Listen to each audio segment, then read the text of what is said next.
What up, dudes? How's it going? Welcome to another JL Circus in quarantine with me, Dan Rose. I hope you are well. I trust that you are well.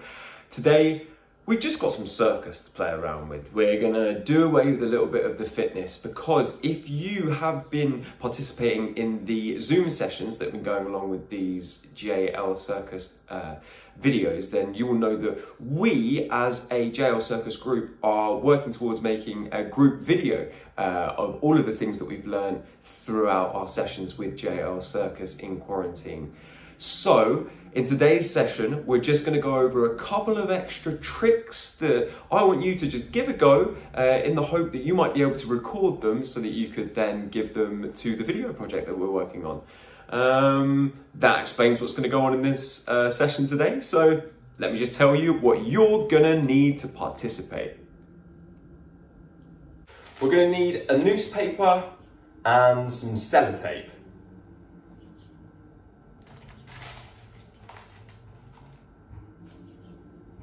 I've got a top hat. Make sure that you've also got a cup and a teabag to hand so that we can do some tricks with those guys. I've found out also that if you squeeze your teabag and sort of make it a little bit more baggy, get it? Because it's a teabag, make it a little bit more baggy, you get it? It makes it a little easier for throwing and catching, and especially tricks like balancing on the back of the cup. It really makes it easier if you have got a bit more of a baggy, saggy teabag on the go.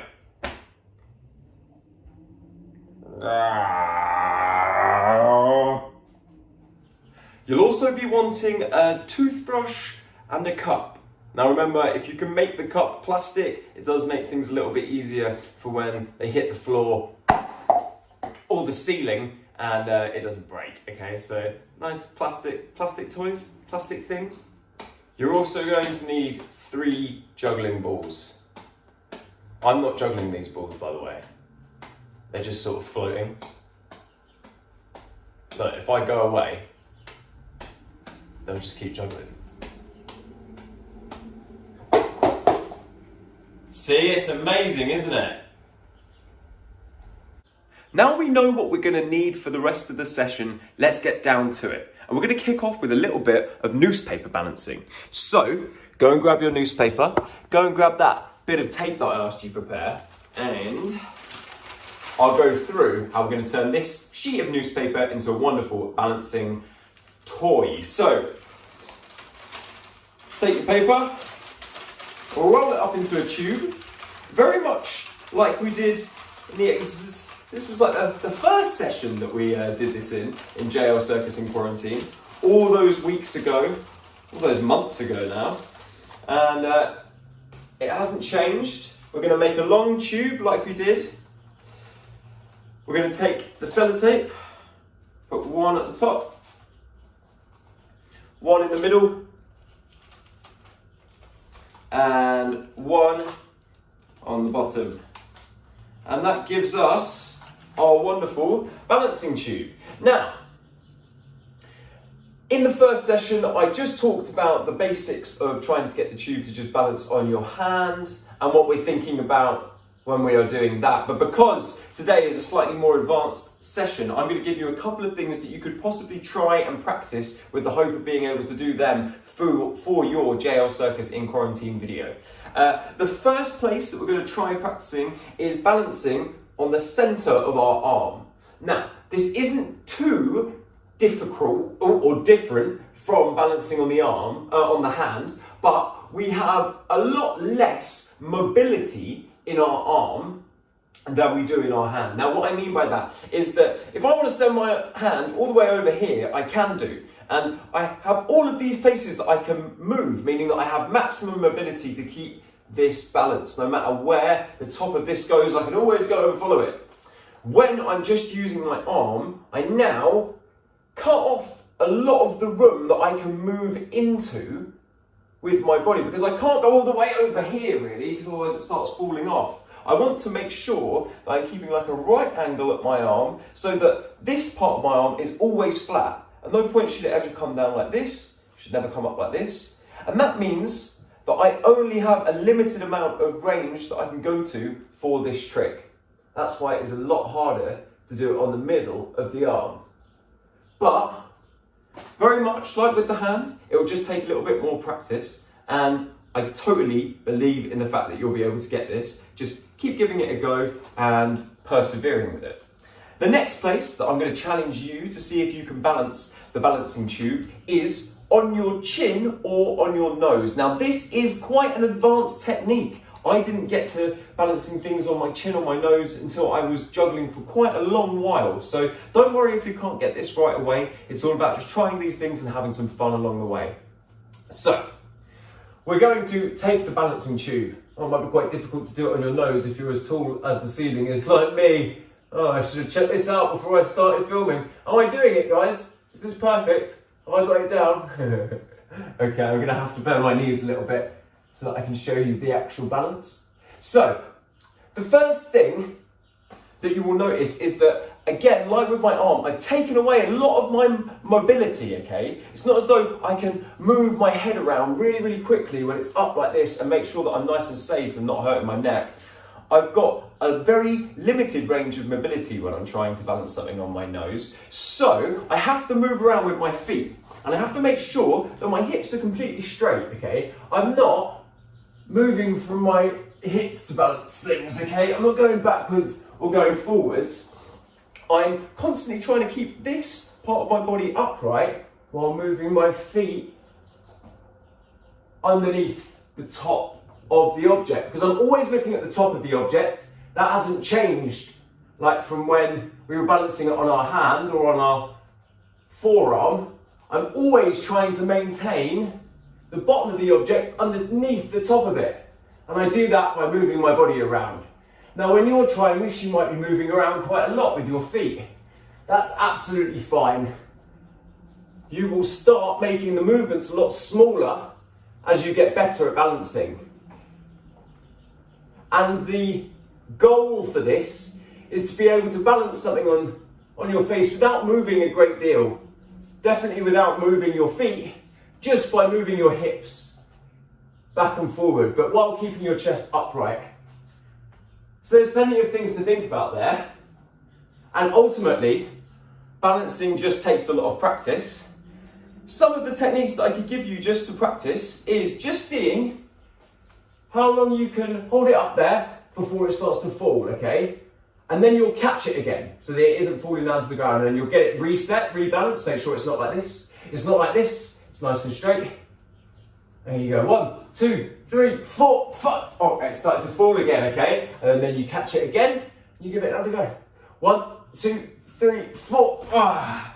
And this way, because you're counting the numbers, you can really see when you're getting better, how good you are, what kind of balance, and you can start tracking your progress through the trick. So there are a couple of things that you can try just with your balancing tube, okay? The next trick is going to be using our toothbrush and cup. So please get them out if you haven't already. When I did the video, I mentioned that there were a variety of different things that we could do. We can throw the cup, we can throw the toothbrush, we can throw the toothbrush into the cup, we can see how we can catch in different interesting ways. There are all sorts of things that we can try with the toothbrush and the cup. I wanted to talk about one thing specifically today, which is being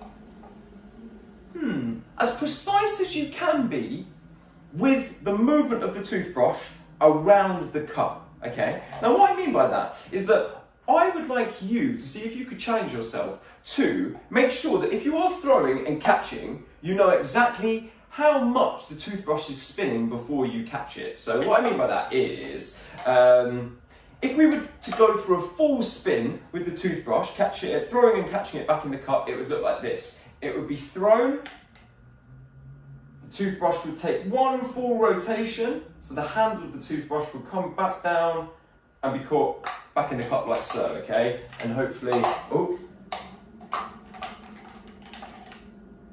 like that, okay? That's what I'm looking for. So that was one full rotation. Now, if the toothbrush was to only do a half a rotation, it would be thrown out of the cup, it would go up, and it would come back down on the opposite end. Having done an 180-degree turn in the air, come back down on the other end. So you'd have the opposite end in the air, like so. Okay, lovely. So that's your half turn. The last turn that you can think about is a quarter turn, okay? So if we've got the toothbrush with the brush up top, we're going to see if we can throw the brush just out, quarter turn, so it's sideways in the air like this, and then catch it like this. So it'll go like that. Now this one's quite difficult, so bear with me, don't know whether I'll get it straight away. There it is, okay? So, if we now know that we've got a full turn, we've got a half turn, and we've got a quarter turn, we can start being a lot more precise with the sequence of tricks that we then do with the cup and the toothbrush. So, if you practice it enough, you may be able to call the things that you're going to do before you do it, which is quite interesting to watch, because if an audience member knows that you know what you're about to do before you do it, they're going to be a lot more invested in it. So, for instance, if you're just like, and you don't really know what you're doing, you're just kind of guessworking it, there's something quite cool about that. You might pull off a really, really amazing trick that you'll never be able to do because of luck, because you were just trying loads of things. But if we can be a bit more precise, then we can make sure that whoever is watching our cool trick really knows that we know what we're doing and that we are a master of our skill, okay? And that's something that's really cool, that's something that we want to be, okay? So I'm going to challenge you to see if you can work on the specific types of catches. So you might say, okay, now I'm going to see if I can do 15 attempts of a side catch, so just a quarter turn. Okay, that's attempt number 1. Attempt number 2, cool. That's 1 out of 15. 2 out of 15. 1 out of 15. Wonderful. There's another. So we're then just going to work on that one specific type of throw for 15 goes. And doing that, you're going to build up a lot of consistency within the trick, or you're going to learn that you need to work on it quite a bit better. Okay? This is the nature of quite boring circus training, is that there's a lot of repetition. You've just got to do it over and over and over again with the idea that if you do it enough, it will get better, okay? So you might choose to do 15 quarter turns. You might choose to do 10 half turns. Whoa! Oh, okay. You might have figured out that you could actually do 3 quarter turns. So you throw it and it turns enough just to be caught here. And that would look a bit like, whoa, like that, which is really tricky. You might see if you can do 7 of those in a row. So I'm giving you this breakdown of the technique so that you can learn to practice it and make those throws a bit more consistent, so that if you did want to do this as part of your trick for the video, you might be able to go quarter turn, to half turn, to full turn, like that, and you'll know that because you're calling it out, the audience is like, wow, this person really knows what they're doing, they're really precise, they must have trained this a lot, okay? So yeah, that's my ideas for toothbrush and a cup. Obviously, you can invent all sorts of cool tricks, you can try things around and just see what works for you with this. So enough for that skill, let's get on to the next one, shall we?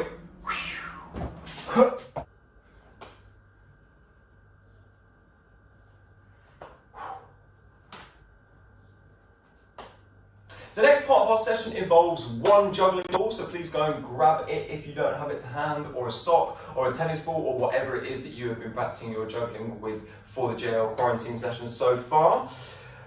We're going to look at 2 tricks today that we can do with one ball. One is the pirouette, and the other is a really fancy catching between the leg trick, which I will go over in a little bit. Trick numero uno is the pirouette, or the 360 as it's sometimes known. We are going to throw a ball, turn fully, and catch the ball. That's essentially what we're going for. Now this is an absolute crowd pleaser of a trick. Everybody loves seeing this trick. There's something incredible about a fast movement underneath a quite low ball that gets everybody quite excited, okay? But it does mean that we are going to have to be quite fast with our bodies. Now the first thing that we're going to do is throw away the juggling ball and see if we can just do a pirouette. Now this is a fast turn on ourself, You can choose which way you prefer to turn. I quite like going towards my left hand, and I do this by throwing the weight of my right shoulder over towards my left hand side. I then switch the weight all over onto my left foot as I spin around with all of my weight on my left foot. Now, bear with me one moment. I'll switch to a different camera angle and show you what I mean by that. So guys, this is what I mean by putting a little bit more weight into my left foot. Now, before I prep for my pirouette, you can see that I put one foot slightly behind the other. Now at this point, I've already got a lot of weight on my left foot and I can transfer that quite easily. Now I'm just going to use the right foot to push myself around, almost as though I'm pushing myself on like a skateboard or something. It's that kind of a motion, except I'm going to keep this foot in place, and as I do that, I should hopefully just spin around as I go, okay? Now, that's quite a wide sort of placement for the foot. If I was doing a proper pirouette and I had 3 balls maybe going up in the air, I'd want to keep the other foot close to my foot. So sorry, this is bad shooting, but I'd try and keep everything nice and in, and that keeps it aerodynamic and nice and fast in the spin. So that's the feet in the pirouette. Let's get back to my face. And we're back to my face, which means we are back to pirouettes. So now we know what our feet are doing, we can try to wrap our arms around the top of the body and see if we can send the weight round, okay? Now, you really do have to push your weight around quite a lot while also extending your body upwards, okay? So obviously, as you're throwing your body weight over here, if you lean with it, you're going to just go in the direction that you're leaning. So I have to make sure that I'm sort of engaging my core, making sure that I'm sort of pushing myself up as well as going round, okay? So I really want to lift myself up. And the momentum pushing me round should be enough to get you all the way round in one go. You shouldn't have to keep sort of pushing yourself around with your foot, okay? I find that it helps if you are on quite a slippery floor. If you're on carpet, doing a pirouette's going to be quite difficult, okay? Now, if we want to add a ball on top of our pirouette, this is quite an advanced technique, and I think you shouldn't really be doing this unless you can do a very confident pirouette and know that you're going to land on the same place that you started on, okay? So if you're looking down at your feet, you almost want to make 2 markers where your feet are and make sure you're always coming back to the same point, okay? If you are spinning and you end up in a different place to where you started, if you then add a throw on top of that, you're not going to be able to catch it, okay? So we want to make sure that our pirouette is nice and strong before we even think about trying to throw and catch a ball with it as we go, okay?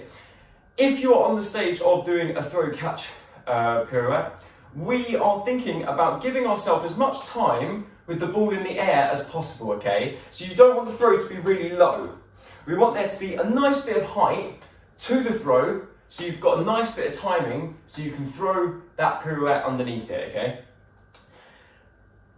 If you can, maybe try this outside with quite a bit of height, okay? I'm doing it with my ceilings, which are quite low. I can touch the ceiling, so I have to be very quick with my pirouette. If you're throwing the ball even higher, you can do a slower pirouette, okay? So I'm going to make sure that I'm throwing from right to left, left to right.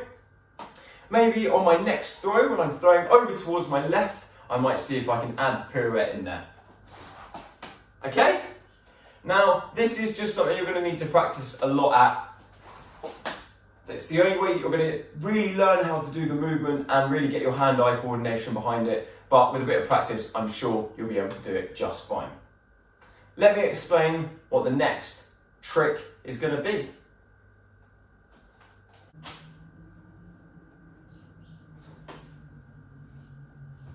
Well, I think that's good enough. This is our next trick. It is catching between your legs after you've just thrown a ball over your head. Now that's pretty much it, okay? You're gonna make sure that you are throwing the ball nice and over your head. Maybe this is a good practice exercise for you before. It's just seeing if you can throw the ball over your head and catch it with both hands behind, okay? If you know that you're gonna have your hand just here, you're gonna know that the ball needs to fall just by your tailbone, by your sacrum, okay?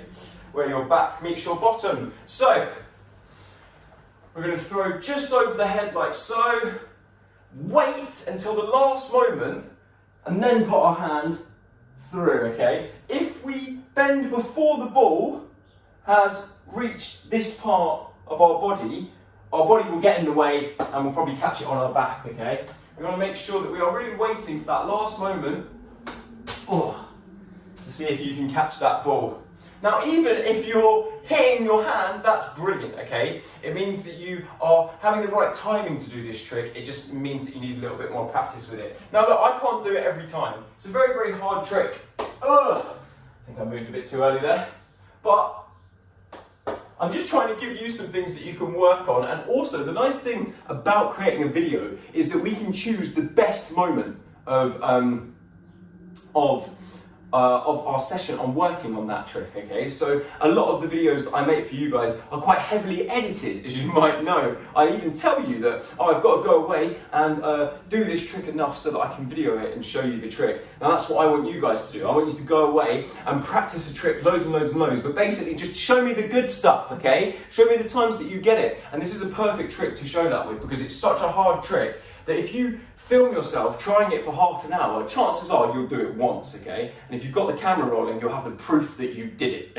And that's what we like. We just want a little bit of proof that you've got the skills that I know that you do have, okay? So that's our next trick. We've got the pirouette with the one ball, and we've also got catching between our legs after we've thrown over our head. That's it for one ball. Let's get going with something else.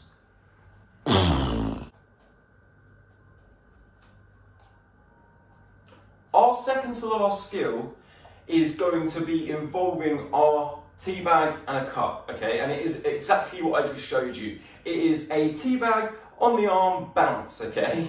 All of these things have ridiculous names because they're not real skills. We've all just made it up together, all right? So what we're going to aim to do is throw the teabag out of the cup, bounce it on the centre of our arm, and then see if we can catch it back in the cup. Like so, okay? The thing that makes this trick work is the thing that hits, like the propulsion of my arm going up is the thing that hits the teabag, and that's what gives it the force, okay? I'm not like holding my arm out like this and like hitting it up, okay? It is me leading with this motion and the throw going on top of that motion that helps with the whole of the trick, okay? This is quite a tricky one, but it's also very nice. It looks pretty impressive. If you can get it, you might be able to do two. You could then just see how far you could do it. You might be able to hit it here, then on the back of your arm, and then back in the cup. I don't know whether I can bam, bam, whoo, back to the cup, okay? Something like that. There are plenty of places that we can try all around the body to hit off of with the teabag, okay? Now that's the technique that I'm giving you to try with your teabag and the cup. Just hitting the bag with the middle of your arm and getting it in the cup. But if you can think of anywhere else, no! That's pretty cool. You could try that out as well. Now this is where we can really start thinking about making some sequences with our teabag and a cup. We might think about, okay, I did catch it that time. That was on here, back of the teabag in here. We might try the trick that I gave us in the first time that we tried the teabag and the cup, which was catching the teabag on the back of the cup. Do you remember that? And then trying to swoosh it out the air. It's a very difficult one, that one, but I remember some of you did manage to get that trick and I was so impressed with it. So yeah, just a bit of practice around that. But yeah, working on making a sequence using the teabag and the cup would be really, really cool for the video. I think that leads us on to the last exercise for JL Circus in quarantine for this term. It's a sad time, guys, but let's just get going with it.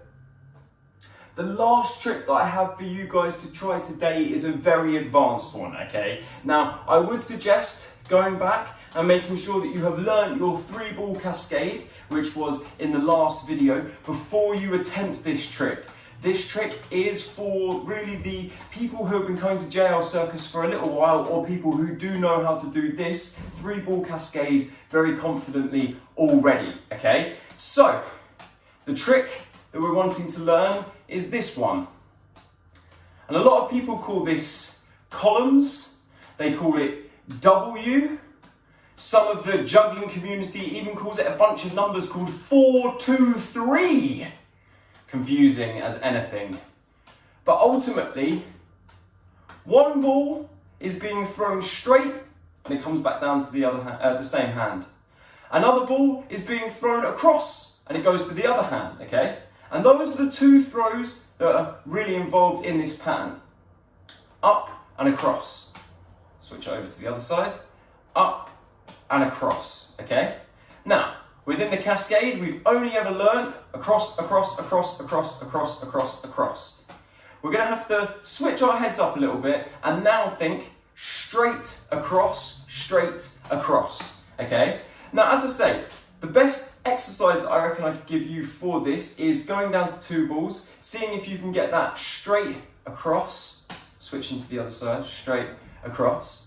Now, the hard part about this trick is that you're using the same hand twice, one after the other. Within the Cascade, you've been doing right, left, right, left, right, left, right, left. Now, within columns, or 4, 2, 3, we're thinking right, right, left, left, right, right, left, left, right, right, left, left, okay? So we're doing a bit of repetition with the same hand. That does make this pattern a lot more confusing than other ones that we might have tried. The next thing that you could try with two balls is seeing if you can receive the across ball, the 3 ball, and then throw a 4, the same handed ball. So it's going to go like this. We're going to go across, straight, back to the same hand. Split them across, go across, straight, back to the same hand. Split them across, straight, back to the same hand. Split them across, straight, back to the same hand. Okay? Now, within all of those two ball exercises, you've tried each variation of the throw, the straight and across and the straight, okay? And that's a good way of breaking down these quite confusing patterns, is to break them down into their sort of essential throws without the extra ball in there, okay? Make it easy for our brains to digest before we attack them with complicated, convoluted juggling patterns, okay?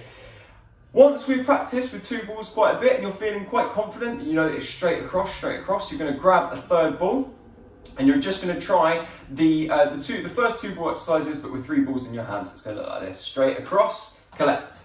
You've got 2 on this side now, and you can go straight across, collect. Okay? Straight across, collect.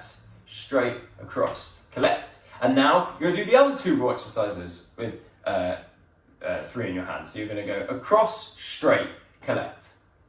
Across, straight, collect. Across, straight, collect.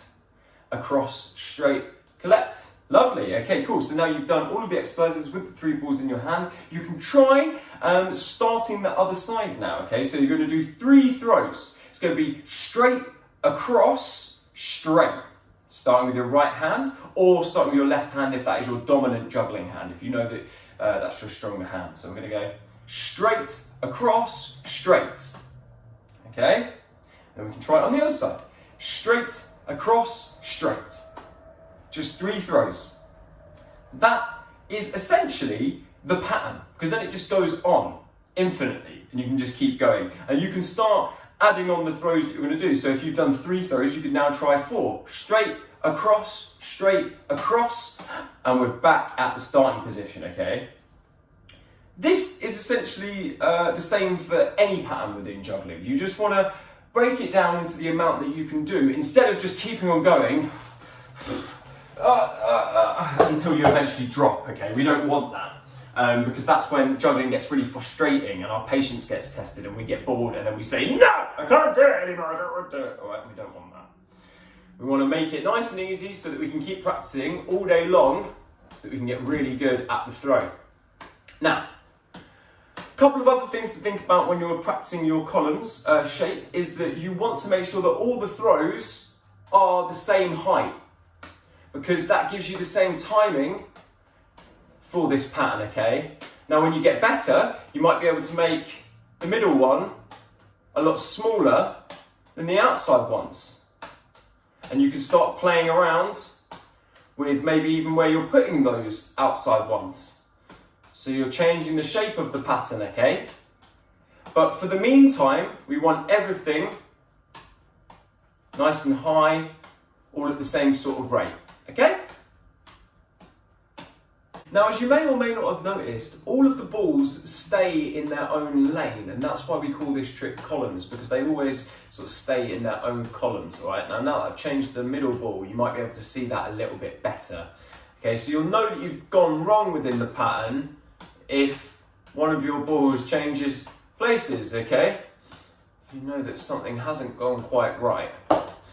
So we always want to make sure the balls are staying in their own lane, staying in their own columns, as it were, all right? Da, da, da. Also, this trick works as a brilliant preparation for 4 balls, okay?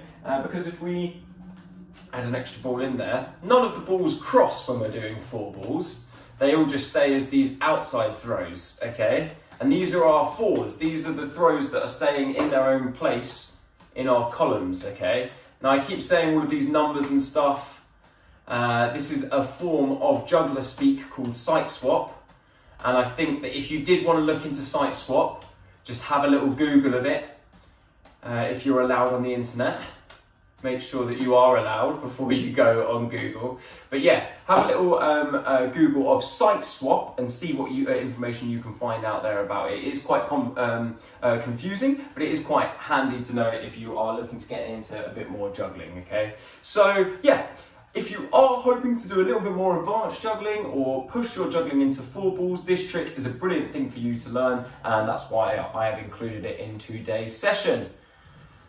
That's it for the circus though, for the whole of this term, which basically means that that's it for JL Circus in quarantine for good this year.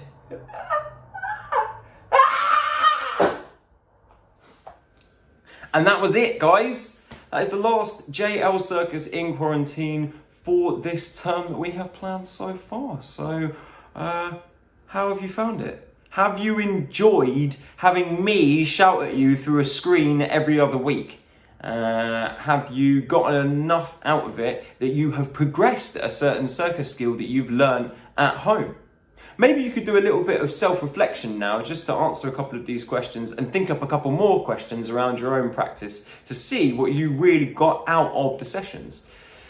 I have enjoyed making these videos a lot, and I think that you guys will really enjoy making your videos too, providing that you know that we're just planning to have fun with it, okay? This isn't trying to make an amazing video that will get you a job with Cirque du Soleil one day, all right? This is about you having a little bit of fun at home and showing off what you have learned during quarantine using these videos.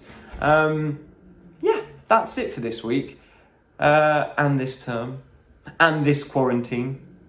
But I hope that you keep practicing. I hope that you don't let all of this go over summer, and that you keep going with your tea bag and a cup or your face balancing or whatever it is. And I really look forward to seeing what you come up with for your videos, all right? Have some fun, stay safe, and I will see you all soon.